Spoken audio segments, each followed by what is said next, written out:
Menteri itu kan nggak perlu jadi orang yang sombong-sombong amat.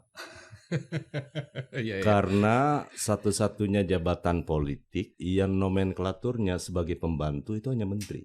Jadi pembantu presiden. Jadi nggak perlu sombong-sombong amat jadi menteri. Di luar negeri AI sudah bisa bantu lacak aset koruptor, Pak. Nah, Indonesia kapan? Pastinya belum full ya, gitu. Tapi sifatnya kita melakukan sebagai data awal untuk melakukan tindakan-tindakan pertama. Karena gini, segala sesuatunya AI itu juga tidak bisa menggantikan seorang investigator. Tetapi yang paling penting buat saya, undang-undang perampasan aset penting. Tetapi yang mungkin menurut saya ada cara lebih mudah untuk bisa diterapkan.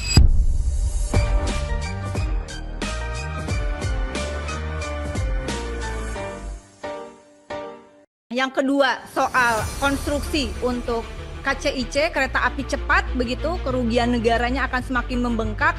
Ada ancaman nanti akan krisis di 2026 keuangan KAI. Kasatgas Koordinasi dan Supervisi Wilayah 5 KPK Dian Patria menyebut pihak KPK menemukan adanya ekspor biji nikel ilegal yang sudah berjalan dari Januari 2020 hingga Juni 2022 dari situs Otoritas Bea dan Cukai Tiongkok.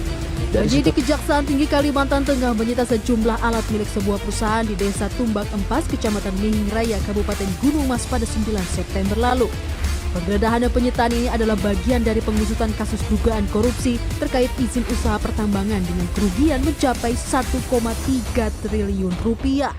Kalau bicara mengenai korupsi, rata-rata mungkin 100% orang akan memusatkan fokusnya pada penindakan. Seperti kasus-kasus yang Anda nonton tadi di video. Tapi sedikit sekali yang mau concern atau mau fokus kepada pencegahan korupsi. Satu dari sedikit yang fokus pada pencegahan korupsi adalah Kementerian Hukum. Jadi saya mau nanya langsung, ini banyak yang nonton tuh kalau lihat korupsi itu udah langsung kasus aja, langsung penindakan aja. Padahal kita rugi dua kali kalau saya jadi mikirnya ya Pak sebagai warga negara. Udah uangnya dicuri kalau udah terlanjur terjadi korupsi ya. Udah uang kita dicuri, mereka pas ditangkap pakai uang negara lagi, penyidikan di KPK pakai uang negara lagi, pas ditahan juga masih pakai uang negara. Jadi kami sebagai warga negara tuh rugi berkali-kali. Kali ini mungkin karena tadi saya tanya kenapa Kemenkum ya, Kementerian Hukum itu concern terhadap pencegahan korupsi. Kenapa Pak Menteri? Itu bukan sesuatu yang tidak begitu menarik bagi publik kalau bicara mengenai pencegahan korupsi. Kenapa harus ada betul sampai ada MOU ya Pak ya dengan KPK ya? Pertama, menteri itu kan nggak perlu jadi orang yang sombong-sombong amat. Karena satu-satunya jabatan politik yang nomenklaturnya sebagai pembantu itu hanya menteri. Jadi pembantu presiden. Jadi nggak perlu sombong-sombong amat jadi menteri. Nah, sebagai pembantu presiden, tentu kami menjalankan apa yang menjadi visi, harapan Bapak Presiden. Nah, kebetulan di bawah pemerintahan Bapak Prabowo Subianto punya Astacita.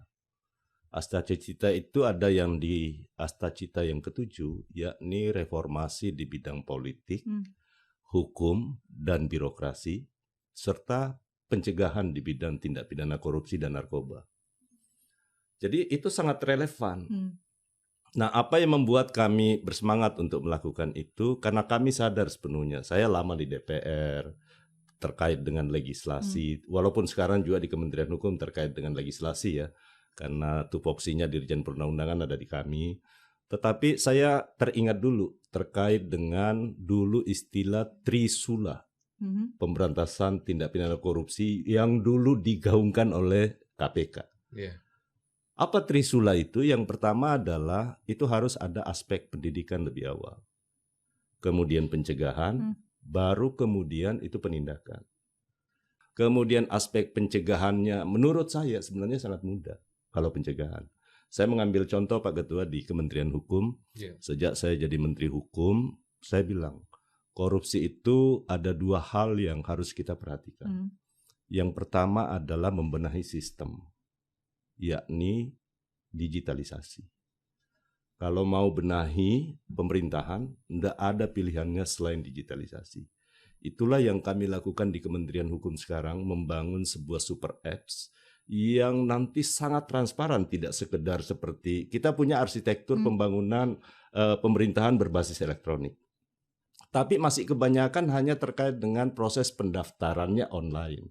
Tapi proses dibawanya semua manual. Kalau di Masih- sini?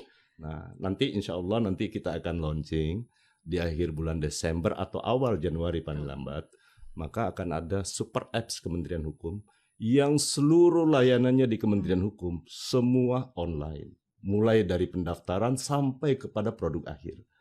Jadi itulah yang kami lakukan. Sehingga nanti kalau ada Mbak Fris bermohon untuk layanan badan usaha, ada waktunya maksimal 7 hari.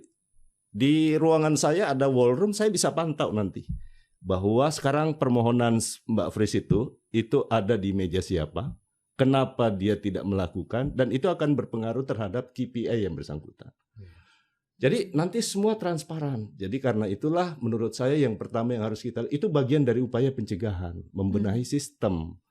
Nah, walaupun ya tetap mungkin ada kelemahan, tetapi saya berharap nanti kolaborasi di antara KPK, kemudian juga Kementerian Hukum maupun kementerian-kementerian yang lain itu akan semakin lebih transparan ke depannya. Pak, saya nggak mau nanya kayaknya semua lembaga, semua kementerian mau sih MOU sama KPK, tapi yang benar-benar bisa mengkonkretisasi hasil MOU itu sebenarnya seperti apa sih Pak? MOU pastinya bukan hanya sekedar sebuah tanda tangan. Di dalamnya ada kesepakatan yang harus dijalankan oleh masing-masing kedua belah pihak.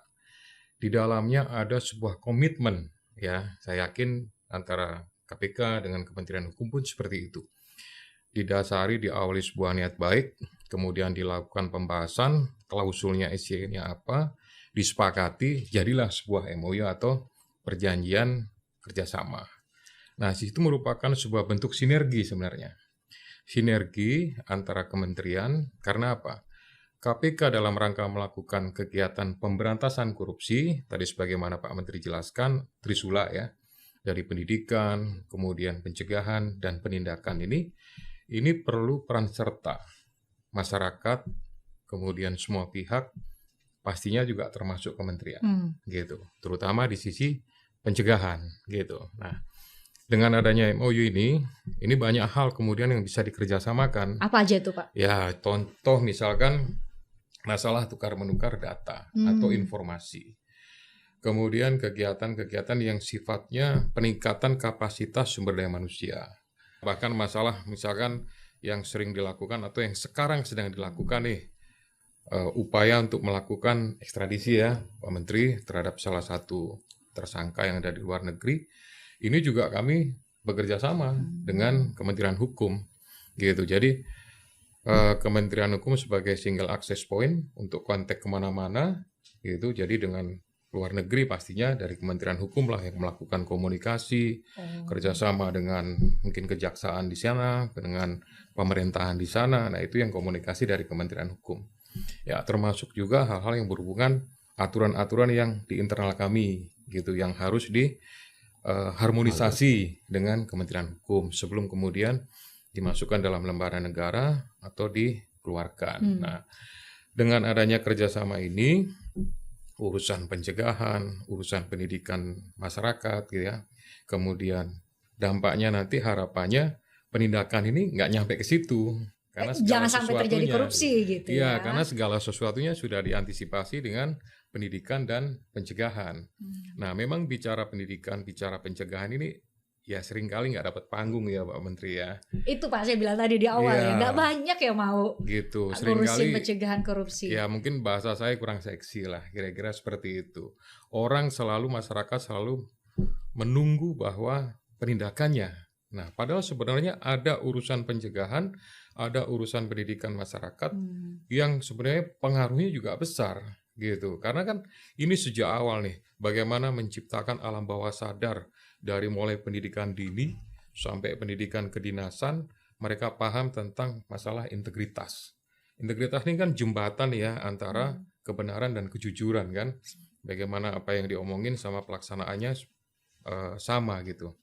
Nah, kalau ini kemudian ditinggalkan, orang hanya mengandalkan masalah penindakan saja, ya saya yakin ya itu sifatnya mungkin hanya sesaat saja gitu, tapi tidak melekat sampai kepada dasar. Nah, harapannya KPK melakukan kerjasama dari sisi pencegahan kemudian dilaksanakan oleh kementerian, ini berdampak gitu terhadap segala sesuatu yang seperti yang tadi Pak Menteri jelaskan, ada upaya-upaya seperti digitalisasi.